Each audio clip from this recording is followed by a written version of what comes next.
What's good, people? It's about that time to randomly relate, reverse rants, no hate.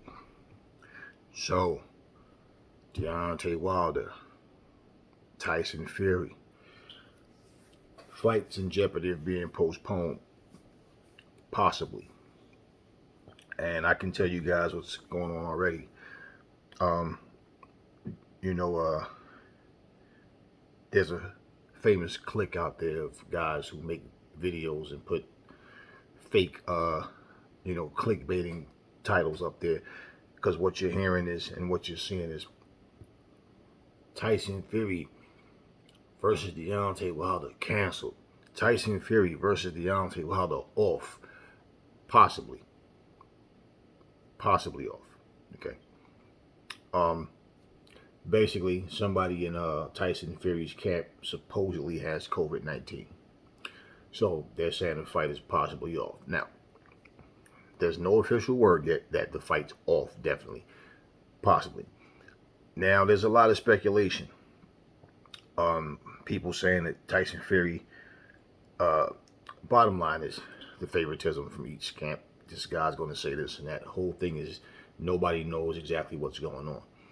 The one thing I will say is something. It's just something about Wilder and Fury. There's always some controversy, some just nonsensical nonsense. Just something that's always going on with these two. That just it's like a big circus show with these two. Like it's always something. The problem is they both liars, and you never know, like what's true and what's not. Fury said out of his own mouth, the thing with me is you never know when I'm lying or telling the truth. Deontay Wilder just straight up delusional. Malik Scott was being interviewed by Ellie, and Ellie pretty much asked him about what do you think about the news, and with Fury and Malik Scott is saying how they're not falling for no banana in the tailpipe, and talking about Fury saying he's supposed to be coming in 300 pounds, and him saying that him and Conor is best friends, and then Conor saying he don't even know the guy, whatever, to point out how much he's a liar. Funny thing is, though, with Malik Scott, you want to prove Fury to be a liar. I think we all know he is. I'm aware of it. But at the same time, so is your man, Deontay Wilder. And it's so funny how it's always easy to call somebody else a liar and point the blame at somebody for doing the same thing that you or someone in your camp is doing. So, it is what it is with that. Now, Malik Scott says something I do agree with about how when it comes to defending the title, Fury's never done that, and there's always some excuse. That's true as hell. That is true. Fury has not ever defended his title. And isn't it ironic that all of a sudden now COVID-19 pops up right before his title defense? So there's there's speculation, and people are going to wonder, what if Fury's not in the shape or the condition he needs to be in? He was saying he wanted to come in at 300 pounds, and he has a ways to go to be 300 pounds. Maybe he's trying to take more time off the bulk up or try to get in better condition. Who knows? But regardless, me personally, I won't be tuning in to watch that fight live. That's for damn sure. So, either way, the fight, maybe postponed. That is my issue with Tyson Fury. The head games, the lies, the stupid, childish things he do. I think him and Wilder are custom made for each other to have this circus show going on with each other because they both are very similar in those departments. And, I looked at Malik Scott and I'm thinking, like, when you fought Wilder, did you sit here and praise him and talk the way you're talking about him, or did you not realize, like, hey, he's an opponent, he's my competition, and, I'm going ahead to win the fight? Or did you sit there and say, Wilder, you can do no wrong, and I think you're going to kick my ass? You are that guy, like you're doing now. Like he can do no wrong. Nobody's saying, oh, go in there and shit all over Wilder and shoot him down. But it's like, it's so funny for you to listen to somebody else's words and feel like it's bullshit. We want to point it out to be bullshit. It's lies. Anybody can see that that's not true. But anybody say anything about Wilder, and it's, let's go into defense mode. Let's answer your question with a question. Let's avoid trying to come up with an answer because we can't. And that's all that is. If this fight doesn't happen, I personally don't care. I'm not looking forward to it. And if somebody really does have COVID in Fury's camp, Well, I'm not wishing it on him, but that's good for your ass, Fury, because that's what you get. You was in a position to fight AJ, and you chose to weasel your way out of that and go through this whole thing with you going through arbitration and you giving AJ and Eddie Hearn the you know, you making them think that giving them the impression that the fight was gonna go on. You know, Bob Arum, you know, a lot of people had things to say. Wilder doesn't have a leg to stand on, yada yada yada. They made it seem like this fight, and like it was gonna happen. And I said, you know, plain and simple, I just don't see the fight happening. It's just the way things was going. You know, I'm not blaming Eddie Hearn because he kept talking about a location and well, we just waiting for this, waiting for that. It was just like nothing was really pinpointed, and we were just waiting for signatures. And I could see Eddie wanted it. You know, AJ didn't do too much talking. AJ wanted to fight.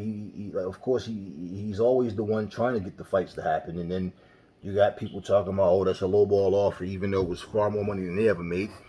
You know, lying about who's ducking who and all that kind of stuff. Like I said, man, it's just always something with these two that just. I don't even know why people are so up for this fight. Like you know, I can't say there's a lot of people I know that's up for it, but those who are, or that's acting disappointed, we want it undisputed. We want it. We, you know, what I think what people don't realize is you need AJ, you need a Dillian White, you need somebody who is willing to fight the top guys. I hope, you know, I put it like this, it's not what I hope. I don't know. I can't say what Dillian White will do if he was ever in that position where he's the top guy. But I can say AJ definitely, when he speaks about something and he's saying he want to make the fight happen, and him and Eddie Hearn get together, he's made offers. They were the only ones trying to make these big fights happen. You know, and let's not forget, Dylan was also offered. I'm not sure if I think I remember somebody saying it was like 7 million or 7.5 million or something like that. I'm not sure. And he decided, man, they're playing games. That wasn't enough money. And this was an agreement that he was supposed to fight AJ if he beat Derek Chisora. And he chose to go elsewhere. So Dillian White did that to himself. The point is, AJ and Hearn has been trying to put these fights together. You weaseled out of that, knowing damn well you never had any intentions on fighting AJ. So I really don't give a damn what happens with Wilder or Fury. In all honesty, it's not a fight that I even care about. Aside from covering the boxing news, I have no interest in watching them fight a third time. I don't even care. I'm not concerned about who wins this fight. I don't even care. Whoever wins, I'm just waiting for the day they get in the ring with AJ. So when he kicked their ass, then, you know, the way it's supposed to be done. Maybe they'll just go away. You know, because these games, these head games, all of this talking and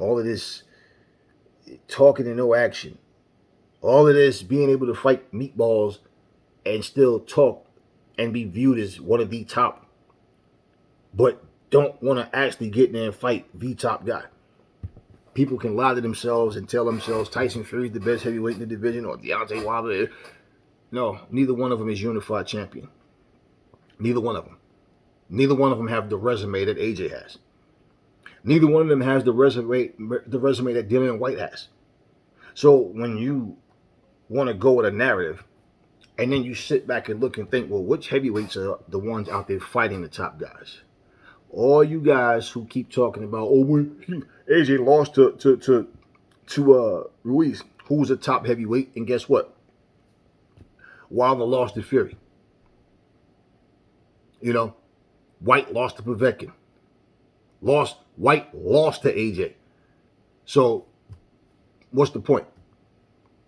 You know, we who love boxing just want to see boxing. I know, well, speaking for me, that's what I just want to see great boxing. Not even just good. I want to see some great boxing. And when you got guys who, every time it comes time to defend their fucking title, somehow something happens. You got guys who, you know, talk about they want undisputed, but somehow they end up fighting a bunch of meatballs. Somehow, you know, you done fought two guys twice, you done fought another, getting ready to fight a third time, possibly. You never know. And like for me, it's just like I don't even care. So if the fight happens, it happens. If it doesn't, it doesn't. For me, like I don't even care. I mean, I literally do not even care about this third fight. So that's the news. And I'm pretty sure from guys like Aki, Blue Blood, Deontay, Boxing Ego, Fanon, I'm pretty sure every one of those guys, Young Pharaoh, Champ Side, I'm pretty sure every one of those guys are already talking about how Tyson Fury is scared of Wilder. He knows now he's going to have to fight fair. They're going to check the gloves and all this other nonsense that they're going to say. And I guarantee you, they're already doing that. I've seen the titles of their videos, and I have not watched not one.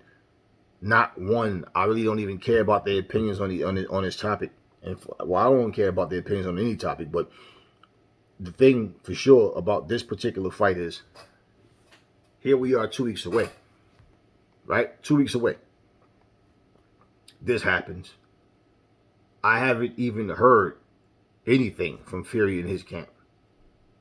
And according to Malik Scott, they're laser focused. They're focused. They're dialed in, and they're just going to keep training. And he said something. He said Deontay Wilder, what you see with him with the training, he wanted to rededicate himself to the sport. What do you mean rededicate? If he was always dedicated, he wouldn't have to redo anything, right? So for him to now feel like he wants this fight more and more and training more and doing all of this for one guy, if it's like a career move, if it's like a mental adjustment of, no, this is how I'm going to be from now on, that's better for him. That benefits him more if he's actually learning anything, can apply it in the fight. But Tyson Fury is a liar. Deontay Wilder is a liar. Both of them. Neither one of them got the right to really talk shit about the other one, to say anything in a negative light, because they both lie. Like I just said, one's delusional and the other one just like to make lies up. It seems like he just has fun. One believes in his own lies and one just loves to make up lies. That's the difference between the two of them. But they're so similar in that sense of they're always around something controversial. That just, it's like, here we go again. So, like I said, man, hopefully they go away. We can get some real fights going on. Because I'm sick of hearing about a fucking lineal champion. Sick of fucking hearing about all this. Everybody's a bum. I'll do this, I'll do that. I'm sick of hearing about how I'm the most feared man on the planet. But yet these motherfuckers got together. One of them refused to talk at all. And I feel like Fury also let Wilder off the hook for not talking. Because all that shit you talking about, I cheated, I did this and that. Now I'm here and you're going to sit there like a little bitch and not say nothing. I mean, nothing. But at the same time, out of the two of them, there's only one of them constantly making videos and has so much to say. So Fury never really talked much about the situation, but Wilder was. And so now they're both in the situation where he's talking all this redemption. And let's say, I pretty much feel like if Fury, let's say if he doesn't fight, because the only way I could see the fight itself being canceled because of COVID would have to be someone with COVID in his camp is like they're a key component to that to his training. That's the only way I can see. Because if it's somebody they can replace and a fight goes on, because all you gotta do is test it. It takes 2 to 10 days. Take the damn swab up your nose. You're good, Fury. You're good to go. Whoever that person is, they keep leave them behind. And move on with the fight. So unless it's a key, like someone, I think, and I would believe if it was like his trainer, if it was Sugar Hill, or somebody that's well known in the corner, that we would have heard that, but we just heard somebody in the corner, somebody in his camp has COVID, so he has to get checked out and all that. Is it a head game? Don't know. Is it realistic? Don't know. Is the fight going to happen? Don't care. But that's the news, people. Never fall in love with lies. Remember, the truth brings hate out of people, and I will catch y'all in the next video.